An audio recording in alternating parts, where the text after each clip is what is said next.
ओम शांति।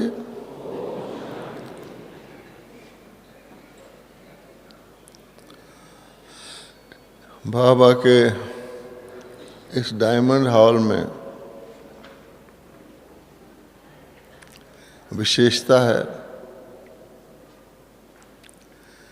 कि वर्ष में कितने ही जोन के भाई बहन यहाँ इकट्ठे होते हैं और प्यारे बाबा ने हर जोन की विशेषता कई बार अपने मुरलियों में बताई है। तो आज कल पहले की तरह ना सिर्फ एक कल्प पहले की तरह बल्कि अनगिनत बार के कल्पों के पहले की तरह फिर 5000 वर्ष के बाद महाराष्ट्र जोन इस डायमंड हॉल में इकट्ठा हुआ है। तो अपने लिए प्यार से जोरदार ताली बजाइए।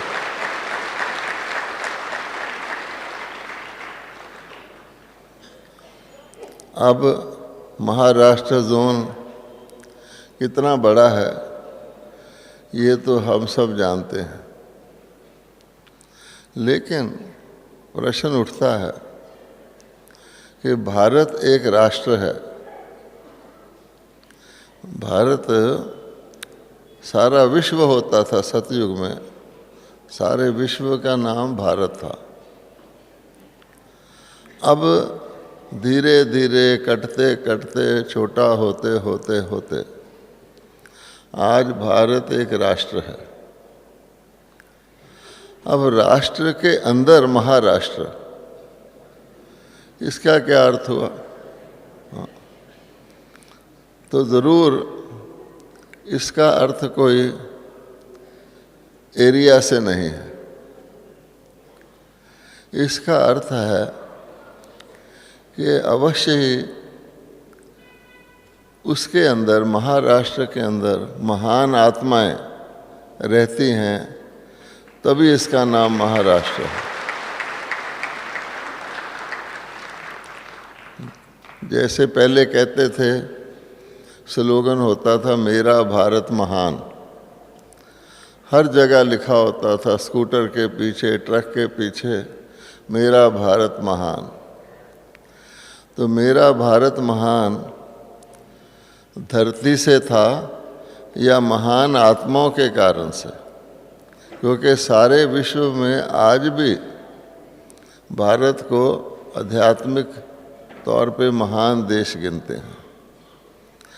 जैसे हम कहते हैं भारत माता की जय, तो दुनिया वाले समझते हैं धरती माता को कह रहे हैं, पर बाबा कहते हैं मैंने माताओं को इतना महान बनाया, इस कारण से भारत माताओं की जय है। तो ठीक इसी प्रकार से ज़रूर पहले समय से लेकर अब तक आत्माओं ने अपने देश को, अपने प्रांतों को और अपने आप को महान रखा। इसलिए अन्य स्टेट्स के कुछ भी नाम हो, पर आपकी स्टेट का नाम तो महाराष्ट्र है। मैं महाराष्ट्र का रहने वाला हूँ, इससे ही महानता अपने आप भूल ही नहीं सकती, है ना। तो आप देखो बाबा के आज महाराष्ट्र के बच्चे इकट्ठे हुए। अब रही बात कि ब्रह्मा बाबा कैसे थे। ब्रह्मा बाबा क्या उनका पुरुषार्थ था? तो सारी दुनिया के अंदर दो ऐसी हस्तियां हैं, दो ऐसे अस्तित्व हैं जिनको सारी दुनिया की आत्माएं महान से महान और सर्व महान मानते हैं। और वो दो हस्तियां कौन हैं? एक तो परम पिता परमात्मा है। सारी दुनिया की आत्माएं गॉड इज सुप्रीम कहती हैं। सभी धर्मों वाले परमात्मा को परम पिता कहते हैं। और जो नहीं भगवान को मानते या भूले हुए हैं, वो भी कभी ना कभी उनके मुंह से निकल जाता है, ओ गॉड, हे परम पिता परमात्मा। तो ऊंचे से ऊंचा सारे विश्व में केवल और केवल वन गॉड, एक परमात्मा को मानते हैं। इसमें तो कोई दो राय नहीं है। अब उससे नेक्स्ट, उसके बाद सारे विश्व की आत्माएं अगर किसी को अपना पूर्वज मानते हैं, अपना ग्रेट ग्रेट ग्रैंडफादर मानते हैं, तो वो शारीरिक तौर पर शरीरधारियों की दुनिया में, इस साकार लोक में सर्व आत्माओं के पिता, शरीरधारी आत्माओं के पिता ब्रह्मा बाबा को मानते हैं। आप देखेंगे हमारे बाबा को क्रिश्चियन लोग एडम कहते हैं, हमारे ही बाबा को मुस्लिम धर्म वाले आदम या बाबा आदम कहते हैं, भारतवासी उनको ब्रह्मा कहते हैं। कई नामों से उनको याद किया जाता है, लेकिन हैं वो सबके एंसेस्टर, या जिसको प्रथम पुरुष कह सकते हैं। शरीरधारियों में सबसे ऊंची आत्मा वो प्रजापिता ब्रह्मा की है। और क्योंकि एक सुप्रीम है और एक नेक्स्ट टू सुप्रीम है, तो दोनों आपस में बहुत घनिष्ठता से कनेक्टेड हैं। और हमें तो बाबा ने बताया कि अब वो दोनों सेपरेट हो ही नहीं सकते, बाप और दादा। अब ब्रह्मा जी साधारण पुरुष थे। जब से उनका नाम ब्रह्मा पड़ा, उससे पहले इस जन्म में भी वो एक साधारण मनुष्य थे। किंतु साधारण मनुष्य नहीं थे, वो साधारण से असाधारण बन गए। और उनके साथ साथ हम बच्चे भी साधारण थे। आज भी दुनिया की नज़र में आप और हम साधारण ही हैं ना, लेकिन बाबा, ब्रह्मा बाबा जैसे साधारणता में महानता, गोदड़ी में लाल जिसको कहा जाता है, बन गए। तो बाबा के बच्चे भी ब्रह्मा कुमार कुमारी, बाबा कहता कोई साधारण बात नहीं है। हमेशा आप साधारण हैं, लेकिन अंदर से बाबा के बच्चे से महान कोई होता ही नहीं है। ब्राह्मण ऊंचे से ऊंचे हैं। ब्रह्मा कुमार, ब्रह्मा कुमारी का अर्थ है ब्राह्मण।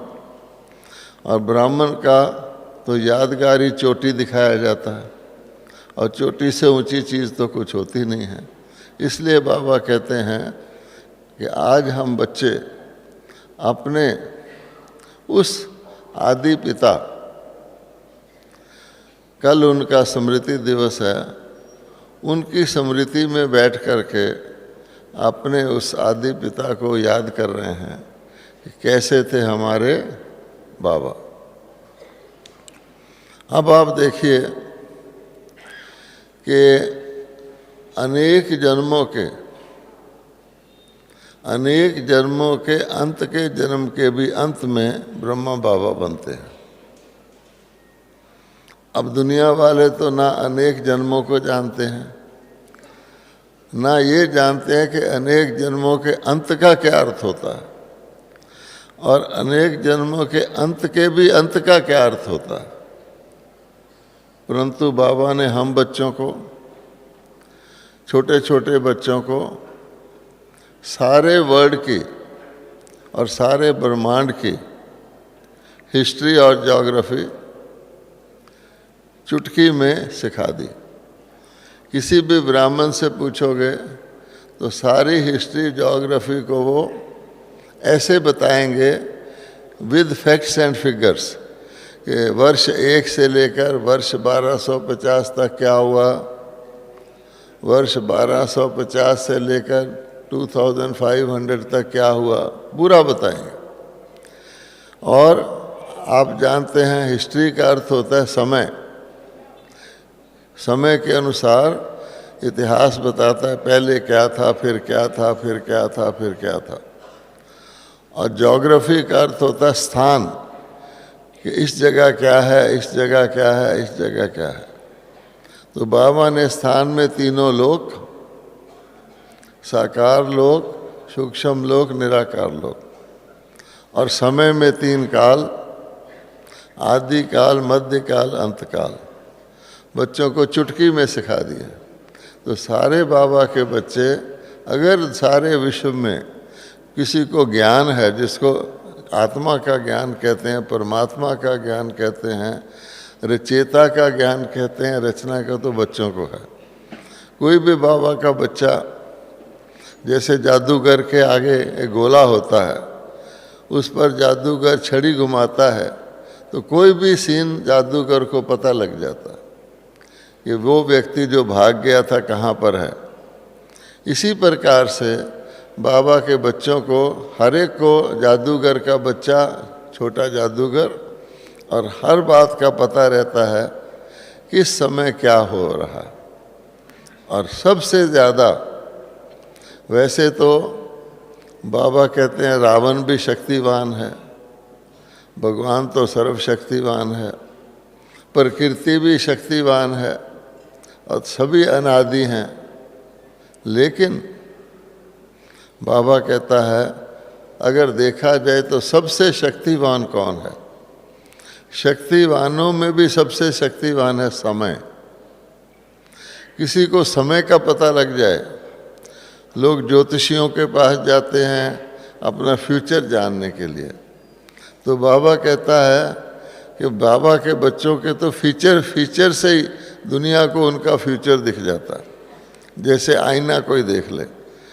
तो इस प्रकार से बच्चों को बाबा ने सबसे बड़ी जो ज्ञान दिया है, सबसे बड़ा, वो समय का है। और हम दुनिया को भी कहते हैं जागो जागो समय पहचानो, हैं, जागने का समय है, जो जागत है सो पावत है, रोज़ गीत बजता है, जो सोवत है सो खोवत है। अब समय के ज्ञान में क्या आता है कि हमारा ये जन्म और ब्रह्मा बाबा का भी ये जन्म अनेक जन्मों के, अर्थात मैक्सिमम 84 जन्मों के अंत के भी अंत का जन्म था। हमारा है, ब्रह्मा बाबा का था। अब अंत में जाके ब्रह्मा बाबा ने क्या पुरुषार्थ किया, क्योंकि हम सबको भी क्या समझना चाहिए, हमारा अंत कब आएगा। वैसे तो कहा जाता है, उर्दू में कहते हैं कि आगाह अपनी मौत से कोई बशर नहीं, बशर मैंने इंसान, आगाह मैंने जानने वाला, आगाह अपनी मौत से कोई बशर नहीं, सामान 100 बरस के पल की खबर नहीं।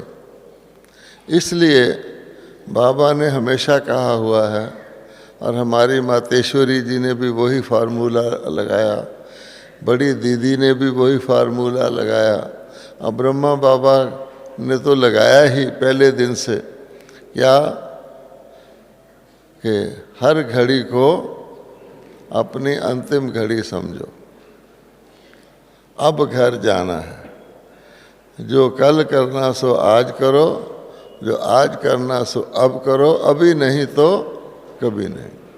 हमको ज़बानी याद है, अभी नहीं तो कभी नहीं। इसका अर्थ क्या है कि संगम युग हमारा हर एक का ड्रामा अनुसार फिक्स है। जैसे ड्रामा फिक्स है, संगम युग भी फिक्स है।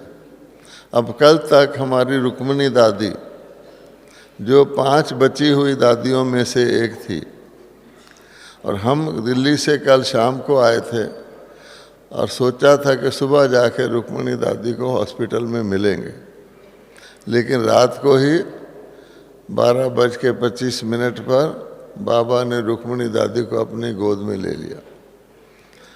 किसी भी जोन में बड़ी दादी नहीं बची थी। दिल्ली जोन में 2 बची थी, एक तो थी कमलमणि दादी और रुक्मिणी दादी। गुलजार दादी इंडिया की भी है और दिल्ली की भी है, तो दोनों दादियाँ चली गईं। अब केवल और केवल दादियाँ माउंट आबू में रह गई हैं। हमारे यज्ञ में ही 4 दादियाँ हैं और यज्ञ वैसे का वैसे ही फलीभूत चल रहा है। बाबा की कमाल है कि कहाँ इतनी दादियों से यज्ञ चलता था, अब 4 दादियाँ हैं। आदरणीय जानकी दादी जी, आदरणीय गुलजार दादी जी, आदरणीय रतन मोहिनी दादी जी और आदरणीय ईशुद, सभी मधुबन की ही हैं। देखो बाबा की कमाल, सर्वशक्तिवान है। कितनी प्रफुल्लता से यज्ञ हरा भरा चल रहा है। तो रुक्मिणी दादी जी के लिए तो संगम युग समाप्त हो गया, रात को ही हुआ है, और हमारे लिए भी कभी भी समाप्त हो सकता है। इसलिए आज का जो टॉपिक है ब्रह्मा बाबा का अंतिम पुरुषार्थ, वो हम सब के लिए इम्पोर्टेंट है कि हमारा भी, क्योंकि हमने बाप समान सब कुछ करना है, तो हमारा अंतिम पुरुषार्थ भी बाप के समान होना चाहिए।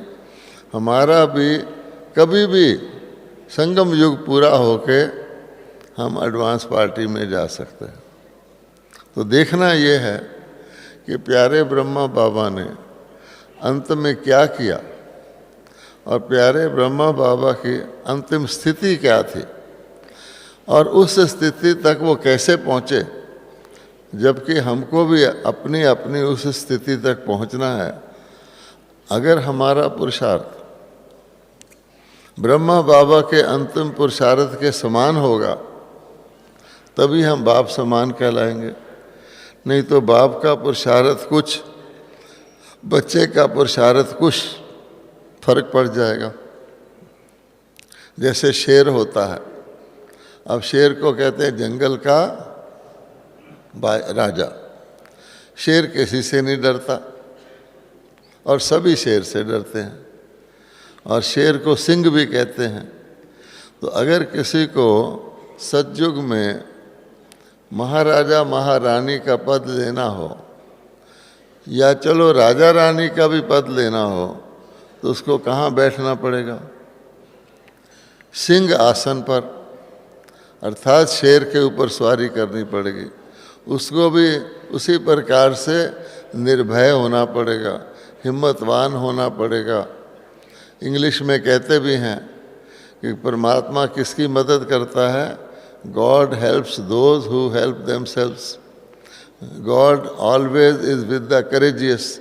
तो पहली बात तो हम निर्भय, और निर्भय ज्ञानी ही हो सकता है जिसको सब चीज़ का पता है। यहाँ तक कि राजा की जो कुर्सी है उसको भी सिंहासन कहते हैं।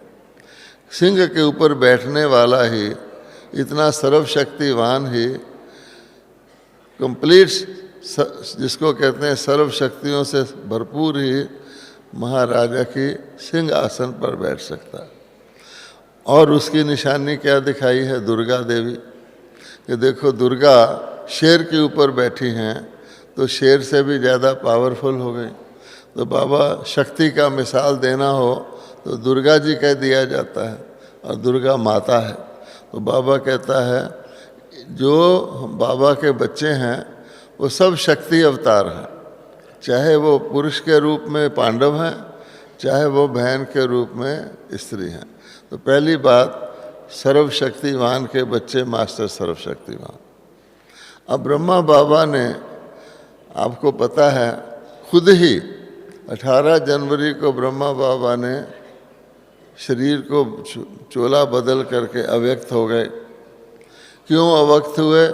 कि ब्रह्मा बाबा को ये ख्याल आता था कि मैं बेहद का, सारे विश्व की आत्माओं का आदि पिता, तो मुझे तो अपना सारा ही टाइम सेवा में लगाना है, बच्चों की चेंज करना है, परिवर्तन करना है। और मैं अपने शरीर पर भी क्यों अपना थोड़ा सा टाइम खर्च करूं? आखिर शरीर को स्नान करवाना होता है, भोजन करवाना होता है, शरीर का बंधन तो है ना। मान लो ब्रह्मा बाबा को कहीं जाना है तो शरीर के साथ जाएगा तो कई टाइम लगता है। तो ब्रह्मा बाबा ने इसलिए ऐसी पुरुषार्थ किया, ऐसी तपस्या की, ऐसा त्याग किया, ऐसी सेवा की कि एक ही आत्मा दुनिया में ऐसी है जो शरीर को त्याग कर भी सूक्ष्म शरीर द्वारा 50 वर्ष हो गए सेवा कर रही। इतनी सेवा ब्रह्मा बाबा ने साकार शरीर द्वारा नहीं की जितनी सूक्ष्म शरीर द्वारा की है। और कितनी रचना, जो कहते हैं ब्रह्मा भगवान ने ब्रह्मा द्वारा संकल्प से सृष्टि रची, कितनी अधिक रचना सूक्ष्म शरीर द्वारा की है। सारे विदेशों के सेंटर बाबा के सूक्ष्म शरीर द्वारा संकल्प से खुले हैं। अब ऐसे पिता की हम संतान हैं। तो 3 दिन के बाद 21 जनवरी को बाबा, सब बच्चे तो कहते बाबा अव्यक्त हो गया, बाबा तो कहता था मैं अंत तक रहूँगा, बच्चों को साथ लेके जाऊँगा, अव्यक्त हो गया। तो फिर बाबा ने आकर के स्वयं शरीर में समझाया बच्चों को, ये बच्चे मैं कहीं गया नहीं हूँ, मैं तुम्हारे साथ ही हूँ, अंत तक साथ रहूँगा, तुम्हें साथ लेकर ही जाऊँगा, केवल मैंने अपना पाठ बदला है। और साथ साथ उस समय क्या समझाया कि बाबा ने अपने बिल्कुल अंतिम घड़ियों का वर्णन किया कि बाबा ने कैसे क्या हुआ, कितने थोड़े टाइम में क्या हो गया, ये सारा वर्णन किया। तो आपको मालूम हो कि शिव बाबा ने ब्रह्मा बाबा के द्वारा कहलवा दिया था। बाबा कभी भी जो हमारे साथ संबंधित काम होता है हमसे कहलवा देता है, ताकि हम कहें कि मैंने कहा था। जैसे मुझे अपनी जॉब सर्विस से रिटायर चेंज होकर के फुल टाइम ब्रह्मा कुमार बनना था, तो 1972 में दादियाँ मेरे से बात कर रही थी कि ब्रिज मोहन तुम अपनी नौकरी को दिल्ली में ट्रांसफ़र करवा लो, वहाँ हमने बहुत बड़ा पांडव भवन लिया है, कोई भाई चाहिए। तो मेरे से ही बाबा ने कहलवा दिया। बड़ी लंबी बात है, शॉर्ट में कि बहन जी मैंने 17 साल नौकरी कर ली, आप कहो तो मैं छोड़ देता हूँ, क्योंकि फिर मैं सारा टाइम सेवा करूँगा, नहीं तो मुझे नौकरी में जाना पड़ेगा। सेंटर में आए, काम किया, वहाँ तो संस्था का, हमारी कंपनी का हेडक्वार्टर है, ज़्यादा काम है, दूर है ऑफिस, तो मैं आपके किस काम का। आया, स्नान किया, खाया, सोए, मुरली पर सुनी और चले गए। तो मेरे से कहलवाया। ऐसे ही ब्रह्मा बाबा से शिव बाबा ने कहलवा दिया कुछ टाइम पहले कि सबसे अच्छा तरीका शरीर छोड़ने का हार्ट अटैक है। बताओ, मुरली में कह दिया। बाद में आप हम लोग सोचते हैं कि अरे बाबा ने तो ये कहा था सबसे अच्छा तरीका कि थोड़ा सा कुछ होता है शरीर छूट जाता है। अच्छा, हुआ भी ऐसा ही। तो बाबा ने जो अंतिम घड़ियां बताई हैं वो हमारे लिए बहुत शिक्षाप्रद हैं। क्या बताया बाबा ने? तो बाबा हमेशा सुनाते हैं, आप सब ने सुना हुआ होगा कि कर्म भोग और कर्म योग दोनों की युद्ध चली थोड़े समय के लिए, और कर्म योग ने कर्म भोग पर विजय पाली। अब बाबा व्यक्त हो गए। कैसे? तो हार्ट में थोड़ा पेन हुआ तो ज़रूर संघर्ष चला। तो फिर बाबा ने बताया है उस समय, अंतिम समय मेरी क्या स्थिति थी, और हम सब की वही स्थिति होनी है। तो उस बात को आप दोबारा रिवाइज करते हैं, वो क्या स्थिति थी। तो बाबा कहते हैं उसमें एक तो आप समझते हो कि बाबा का बच्चों से प्यार नहीं था। क्या ऐसा हो सकता है कि ब्रह्मा बाबा आदि पिता, जिसने इतने ब्रह्मा कुमार कुमारियों की रचना की, और अचानक, क्योंकि बाबा हमेशा कहते हैं हर एक का पेपर अचानक आएगा, और पेपर वही होता है जो अचानक आए। तो अचानक शिव बाबा ने उनका पाठ बदलना था ड्रामा अनुसार। वैसे तो उसके कई कारण बताता है बाबा कि अगर मैं अव्यक्त ना हूँ, सूर्य पीछे ना जाए तो सितारे कैसे चमकेंगे। इसी प्रकार से केवल पहली राजगद्दी थोड़ी है सतयुग में, सतयुग त्रेता में अनेक गद्दियाँ चलनी हैं। तो बच्चों को भी सीखना है राजाई कैसे चलाई जाती है। बाबा ने बच्चों को बड़े किया है, बड़ा बच्चा बाप के समान होता है। और आपको स्टेज पर लाने के लिए, बच्चों को प्रत्यक्ष करने के लिए फादर सो सन बहुत कुछ है। लेकिन उस घड़ी में क्या हुआ, तो बाबा कहते हैं एक तरफ बाबा का बच्चों से अति प्यार, कि जिन बच्चों को बाबा पाल करके तैयार करके, पालना दे करके, अलौकिक पालना दे करके तैयार कर रहा है, अभी स्थापना का कार्य पूरा नहीं हुआ है और ये ड्रामा में पार्ट आ गया कि तुमने इस शरीर को त्यागना है। तो एक तरफ अति स्नेह। इसी प्रकार से हम सब जब शरीर छोड़ते हैं, आप देखते हैं कोई शरीर छोड़ रहा है, उस समय उसके सामने क्या आता है, तो लोग तो कह रहे होते हैं इसको बचाओ, ऐसे करो, ये करो, डॉक्टर को बुलाओ, इंजेक्शन लगाओ। और वो आत्मा ऐसे पड़ी होती है, क्या हो रहा होता है उसके आगे। तो बाबा कहते हैं उसके आगे उसके सारी रील चल रही होती है कि इस जन्म में तूने क्या क्या क्या क्या किया, और उसके अनुसार उसको, जिसको कहते हैं ना, किसी को कष्ट होता है, किसी को पश्चाताप होता है, किसी को दुख होता है, खास तौर पे जिसको बाबा कहता है अटैचमेंट, वो छूटने का मौका होता है। अब भक्ति मार्ग में तो बाद में मटका फोड़ देते हैं, तिनका तोड़ देते हैं, लेकिन लास्ट पुरुषार्थ क्या है, जिसको गीता में भी जो बाद में यादगार गीता बनती है, उसका भी लास्ट 18वें अध्याय का लास्ट श्लोक वही है, नष्टो मोहा स्मृति लब्धा। तो उस समय मोह तो विकार है, तो मोह तो अज्ञानियों को होता है, लेकिन शुद्ध स्नेह ब्रह्मा बाबा को कितना होगा। तो बाबा बताते हैं आकर के कि देखो उस समय आवश्यकता थी समेटने की शक्ति की, नोट कर लीजिए, समेटने की शक्ति की, कि ब्रह्मा बाबा के पास अथाह शक्ति जो ब्रह्मा बाबा ने एकत्रित की थी, वो उस समय काम आई कि सब कुछ को समेट करके बिंदु रूप में ले आए। तो बाबा कहते हैं बड़ी ताकत चाहिए कि आपका इतना बड़ा विस्तार है, इतना बड़ा चक्र है हर एक का, प्रवृत्ति का, शुद्ध प्रवृत्ति का, उसको समेटते समेटते छोटा करते करते बिंदु में ले आए, क्योंकि बिंदु का विस्तार ही चक्र बन जाता है।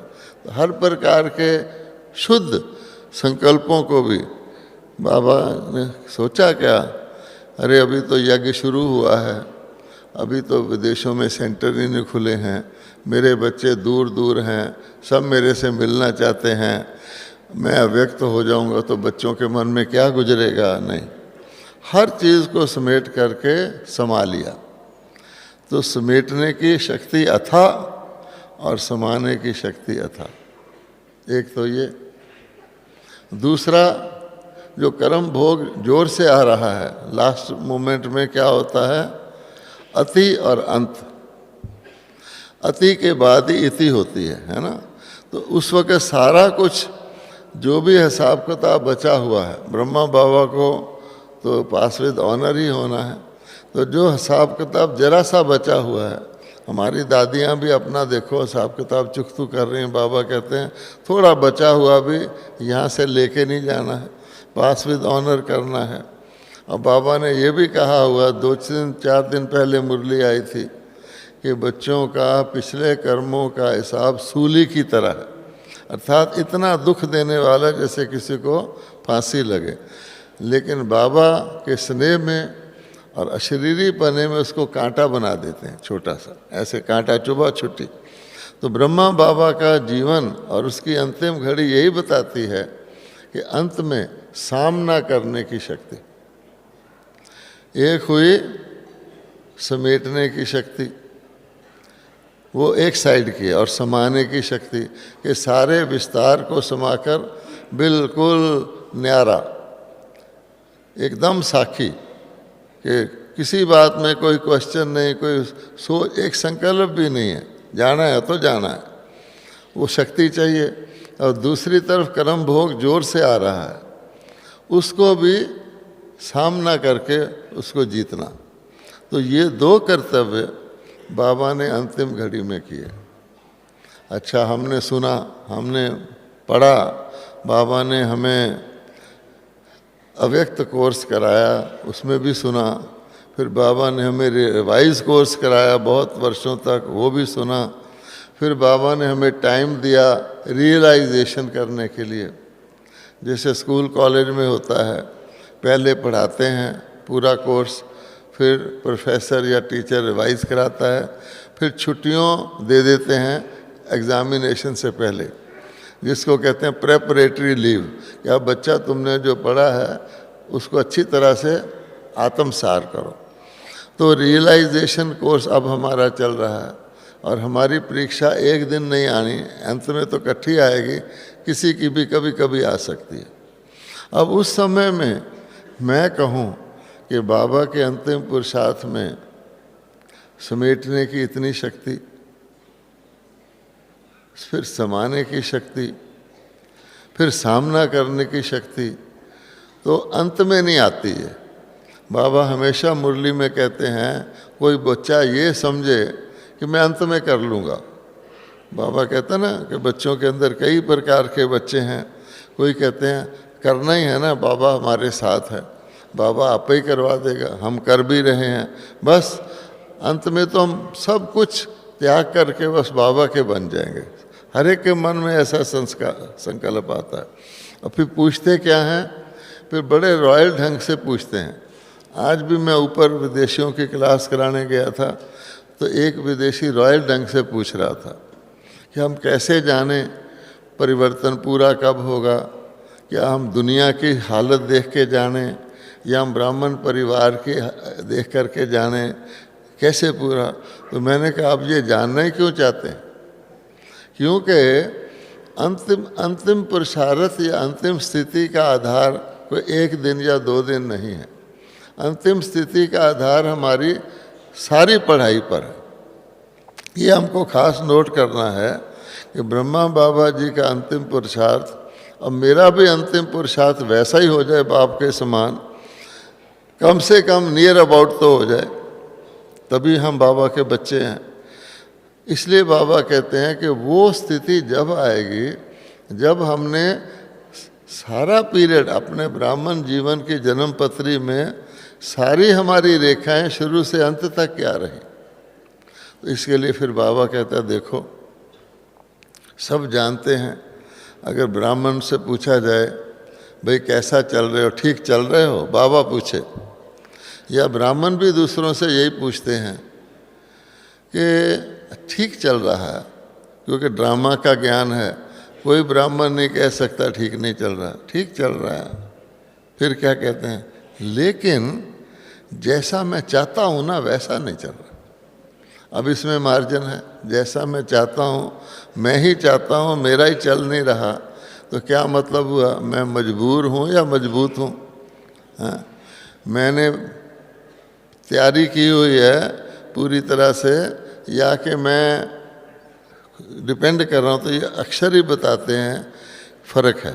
तो फिर बाबा कहते हैं, बाबा से कहते हैं, बाबा बात सच्ची ये है, मेरे व्यर्थ संकल्प बहुत चलते हैं, ये दूसरी बात आ जाती है। अब हमने देखना है कि ब्रह्मा बाबा का तो हर एक संकल्प समर्थ था, और उनके दिवस को ही हम समर्थी दिवस कह के मनाते हैं कि जब बाबा की स्मृति आती है तो समर्थी आती है अपने अंदर। क्यों आती है? अकेला बाबा 1936 में कौन था कि तुमने सारी नई दुनिया की स्थापना करनी और तुमने करनी है, और बाबा को साक्षात्कार भी करा दिया कि ये देखो सितारा गिरता है, राजकुमार बन जाता है, राजकुमारी बन जाता है। और बाबा ने सितारों के ऊपर मुरली भी चलाई है, अभी रिसेंटली चलाई है कि ब्रिक्यूटी में भी तुम स्टार हो, तुमको धरती के सितारे भी कहते हैं, और तुम लकी स्टार हो, क्योंकि बाबा के बच्चों के अतिरिक्त किसी को ज्ञान नहीं मिलता, कितने भाग्यशाली हो। तो उस वक़्त बाबा को दिखाया कि देखो सितारा धरती पर आया, राजकुमार अकेला, और मैंने तुमको माध्यम बनाया है। मैं तुम्हारे अंदर प्रवेश करके निजाहम स्वरूपम शिवोहम कह रहा हूँ। उस दिन से लेकर हम तो अभी बहुत बड़ा संगठन है। जब हम ज्ञान में आए थे 1953-54 में, तो लोग मजाक करते थे, बैज लगाने पे हंसते थे, कहते थे तुम लोग पागल हो गए हो। हमें कोई मकान नहीं देता था, मकान डबल किराए पर लो तो महीने बाद कहता था खाली कर दो, कि यहाँ तो बहुत लोग आते हैं, हम एक परिवार को देंगे। आदि कितने अपोजिशन हुए। आज तो ब्रह्मा कुमारी नाम फ़ख्र से लेते हैं। हमारा स्टिकर टैक्सी वाले जानबूझ के लगा लेते हैं खरीद कर, सोचो। और आज तो हमारा रूप ही अलग है। आज एक ब्राह्मण में इतनी शक्ति है कि चारों तरफ का वातावरण ही उसको टाइट रखता है। एक बीके बैज लगाकर सफ़ेद वस्त्र पहनकर कोर्ट में खड़ा जाएगा ना किसी काम से, क्या कहेंगे, आप यहाँ, आप कोर्ट में, इतनी शक्ति है। अगर कोई बीके किसी गलत जगह खड़ा हो जाए, सिनेमा घर के बाहर से खड़ा हो, साधु को नहीं कहेंगे तो सिनेमा देखने क्यों जा रहा है, बीके को अरे आप यहाँ, अरे आप यहाँ। अच्छा, साधु लोग आप देखते हैं सिगरेट पी रहे हैं, चिलम पी रहे हैं, कोई नहीं कहेगा महात्मा जी आप क्या कर रहे हो, उनको पता है कि ये कलयुग है। लेकिन कोई बीके किसी ऐसी जगह के पास एक्सीडेंटली भी खड़ा हो तो कितनी शक्ति है।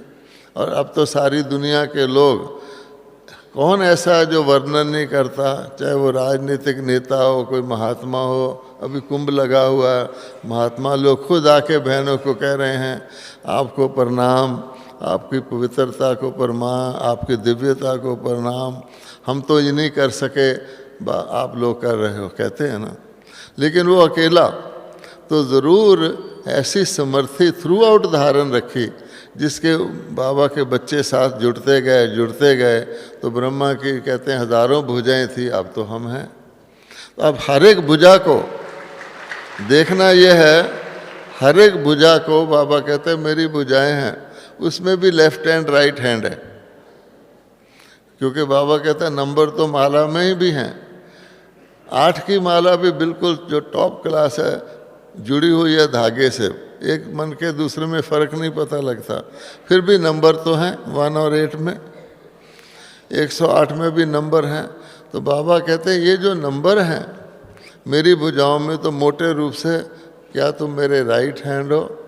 तो बाबा हमेशा कहता है ये बच्चा मेरा राइट हैंड है, क्योंकि भारत के अंदर आप देखते हैं कि राइट हैंड को शुद्ध गिना जाता है, इसको जमनी बाजू कहा जाता है, मतलब भोजन करने का हाथ, इतना शुद्ध इसको रखा जाता है।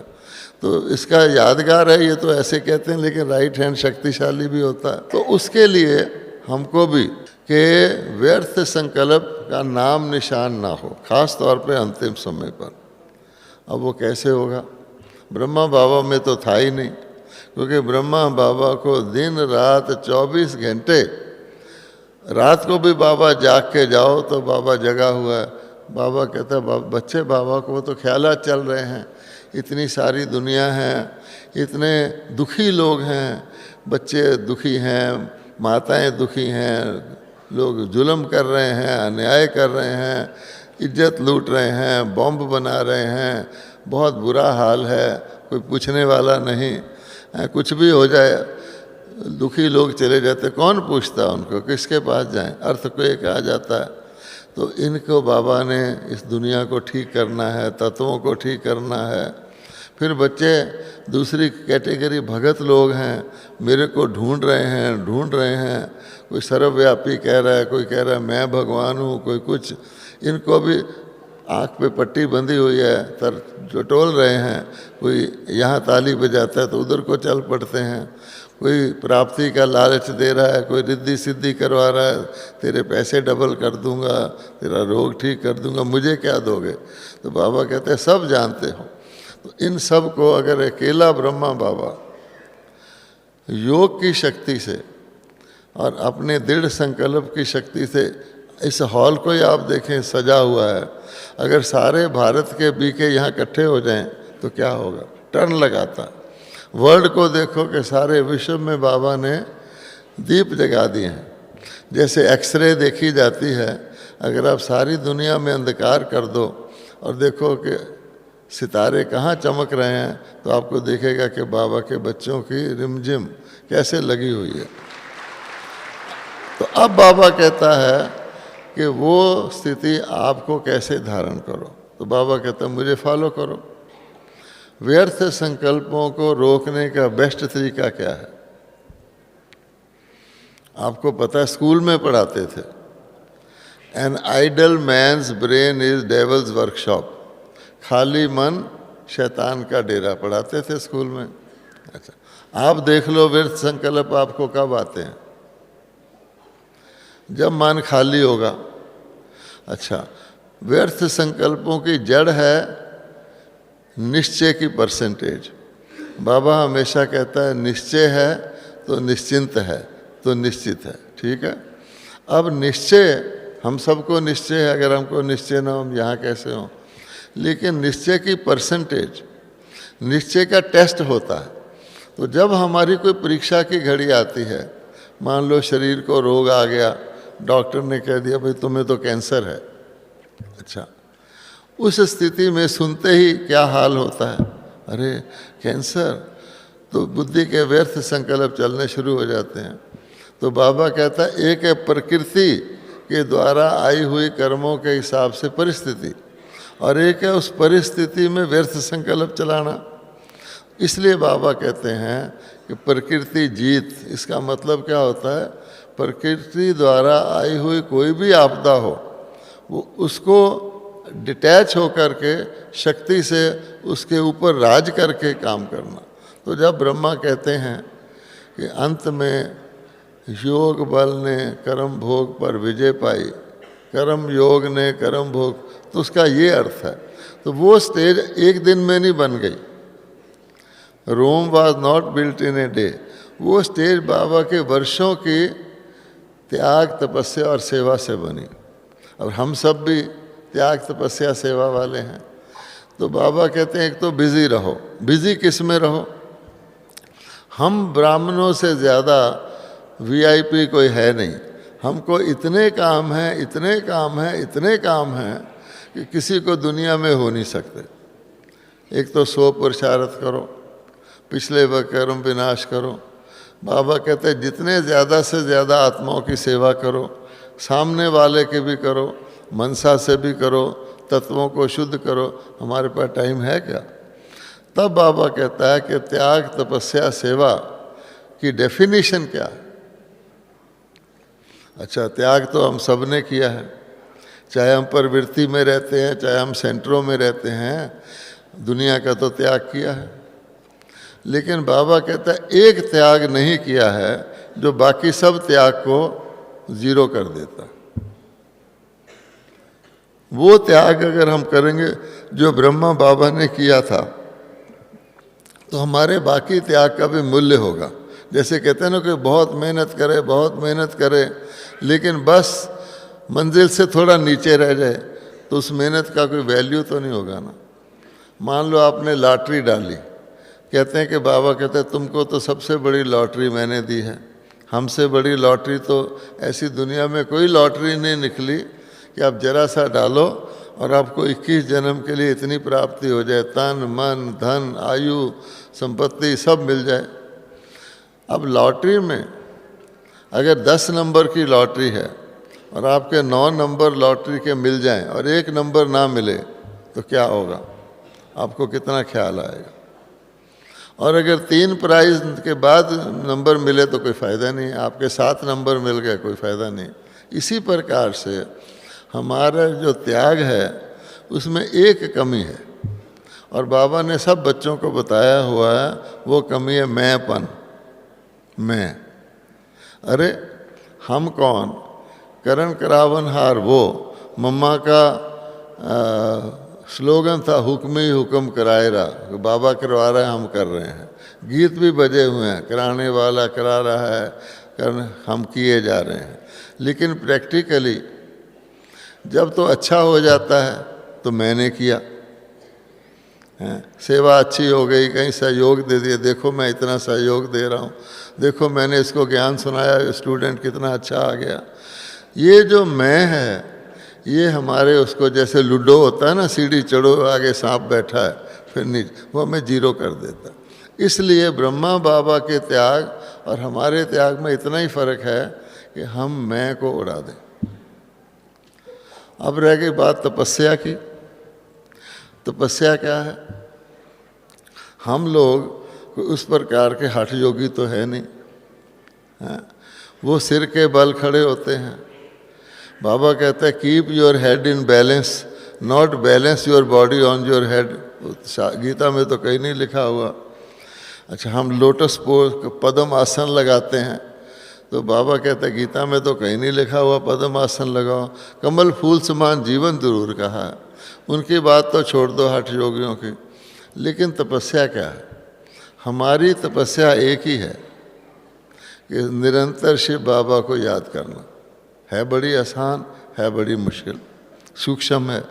अब हमने देखना है कि ब्रह्मा बाबा की तपस्या, कि ब्रह्मा बाबा खुद सुना रहे हैं कि मैं भोजन करता हूँ, करते करते बाबा भूल जाता। अब देखो, खुद सुना रहे हैं, सच्चाई से ईमानदारी से अपना वर्णन कर रहे हैं कि बच्चे भी समझें कि ये तपस्या बड़ी कठिन है, कि हर समय हर परिस्थिति में, और इसका कनेक्शन त्याग से है। जब हम मैं कह देंगे तो शिव बाबा याद रहेगा, फिर तो मैं याद रहेगा या मेरा याद रहेगा। ये तो दुनिया भी वो कर रही है।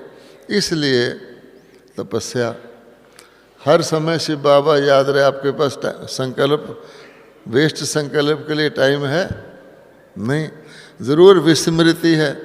इसीलिए बाबा कहता है स्मृति दिवस, समृद्धि दिवस है, कि मुझे मेरी स्मृति करोगे तो मेरी सब जो जो मैंने जीवन में किया, क्योंकि बाबा साकार था, बाबा हमारी तरह था, बाबा परिवार वाला था।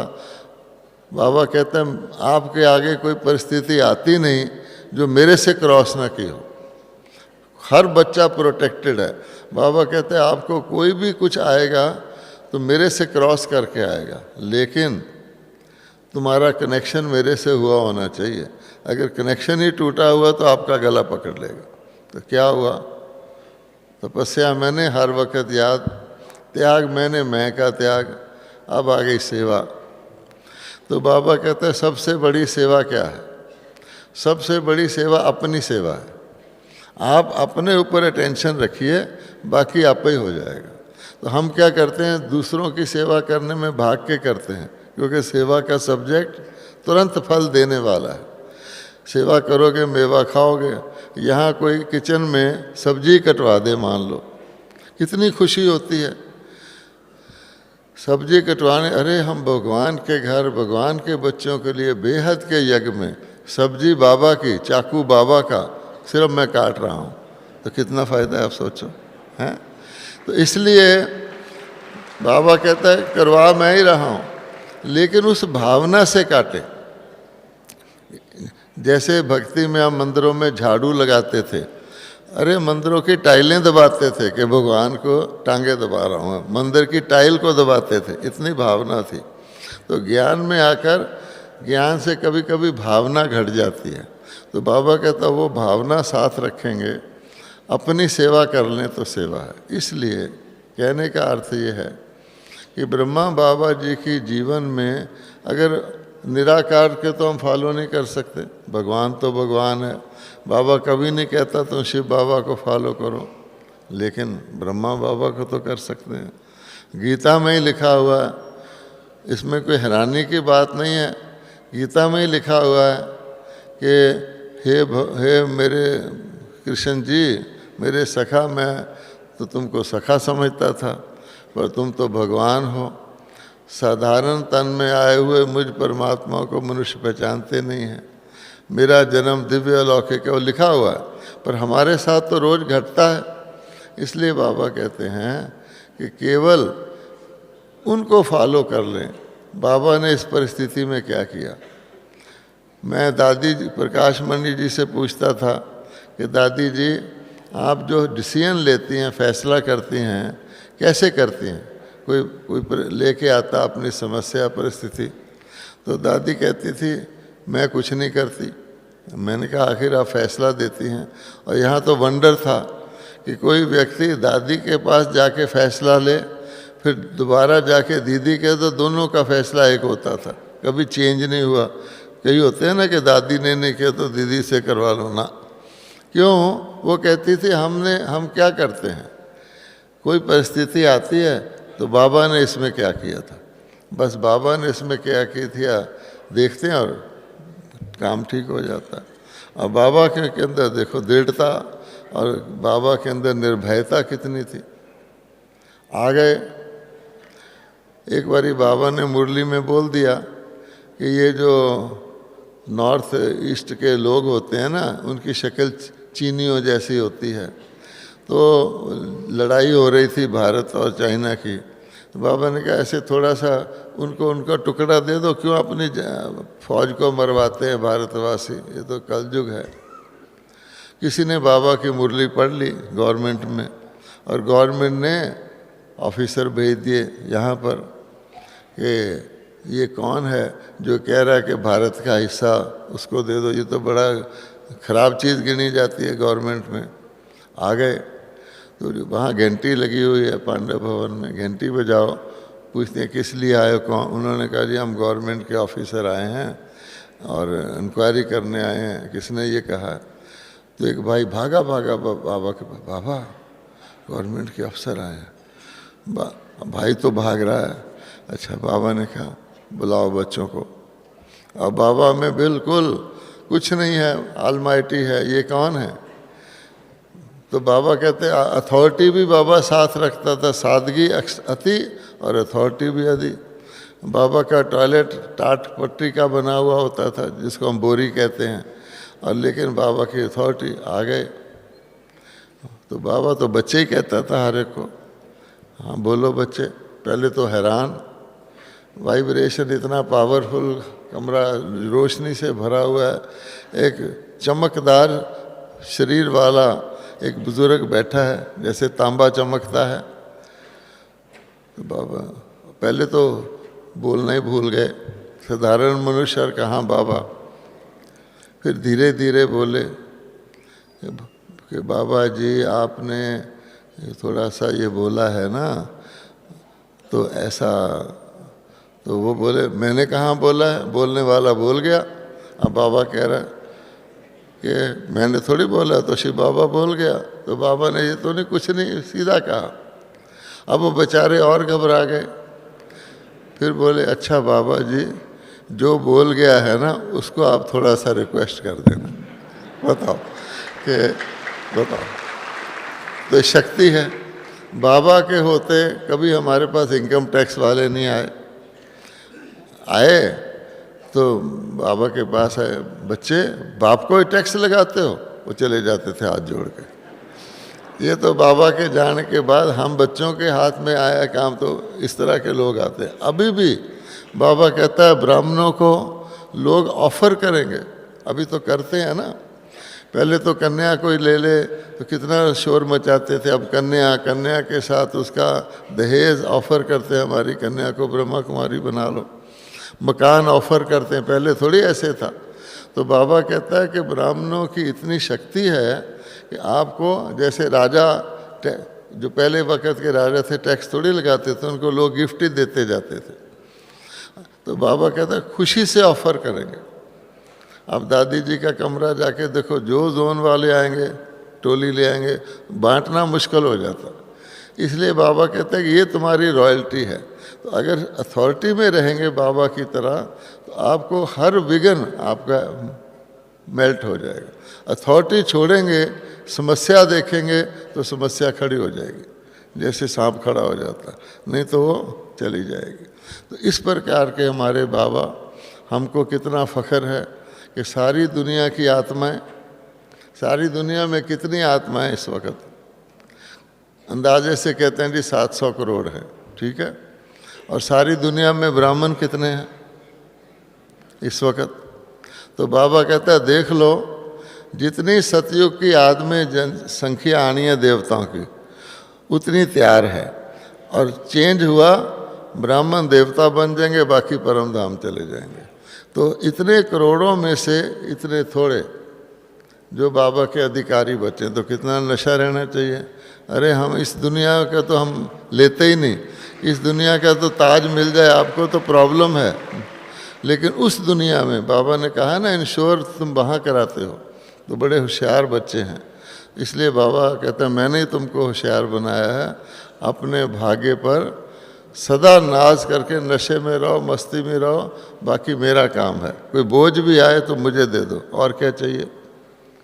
बाबा कहता है तुम्हारे पर कोई बोझ लेने की ज़रूरत नहीं, मैं बैठा हूँ बोझ लेने के लिए।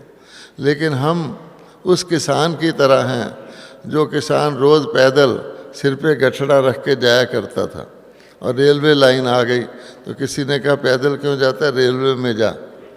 रेलवे तो तेज़ चलती है, बैठ गया लेकिन गठड़ा सिर पर ही रखा। तो ये बाबा कहते हैं ये नहीं करना है। ओम शांति।